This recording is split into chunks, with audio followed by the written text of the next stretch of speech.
இவங்க சின்ன சின்ன சென்சிட்டிவான விஷயங்கள எதிர்பார்ப்பாங்க. எனக்கு இருக்கிற வேகத்துக்கு இதெல்லாம் ஒரு விஷயமா? அப்படின்ற மாரி மேச ராசி இருந்துச்சுன்னா, எப்படி செட் ஆகும்? இதெல்லாம் வந்து இந்த மாரியான கருத்து வேறுபாடு வரும். கரெக்ட்டா பாருங்க, எத்தன பேர் மட்டும் யார் யாருக்கெல்லாம் 6, 8, 12 அப்படிங்கிறப்ப, மேச ராசிக்காரவங்களுக்கு கன்னியில லவர் இருக்காங்க. விருச்சிகத்துல லவர் இருக்காங்க. அதே மாரி மீனத்துல லவர் இருக்காங்கன்னு கேளுங்க. ஏகப்பட்ட பேர் இருப்பாங்க. கரெக்ட்டா வரும்.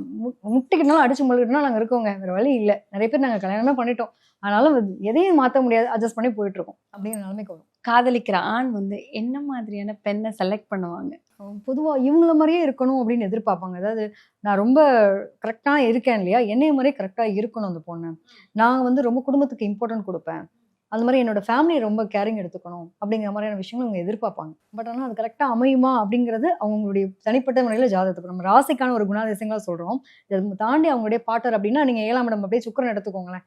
இப்ப நம்ம 7ஆம் இடத்த எடுத்துட்டோம்னா கலத்திரம். ஸோ துலாம் அப்படின்னு எடுத்துட்டோம்னா, அந்த மாரி அமையக்கூடிய ஒரு நிலை தான். ஸோ இந்த டைம் ஆஃப் பீரியட்ல பார்த்தோம்னா, அந்த குரு பயிற்சிய பொறுத்தவரைக்கும் 4ஆம் இடத்துல சுகஸ்தானத்துல வராரு. என்னனாலும் பரவாயில்லங்க. பல வருஷமா லவ் பண்ணிட்டு இருக்கோம். போராடிட்டு இருக்கோம். எங்க அம்மா, அப்பா சம்மதிச்சிட மாட்டாங்களான்னு வெயிட் பண்ணிட்டு இருக்கோம். ஜூனுக்கு அப்புறம் சம்மதிச்சுருவாங்க. கவலையே பட வேண்டாம். சரி ஊர் கூடி திருமணமா? இல்ல நாங்களா பார்த்து கல்யாணம் பண்ணிக்கிறதான்னு ஒரு விஷயம் வரும் இல்லையா? நெறைய பேருக்கு வந்து அம்மா, அப்பாவோட பெர்மிஷனோட கல்யாணம் பண்றத ரொம்ப எதிர்பார்ப்பாங்க. இந்த டைம் ஆஃப் பீரியட்ல குருவினுடைய நிலைகள், மாற்றங்கள் இவங்களுக்கு ஒரு நல்ல ஒரு ஏற்றத்த குடுக்கக்கூடிய அமைப்பு அப்படிங்கிறது உண்டு.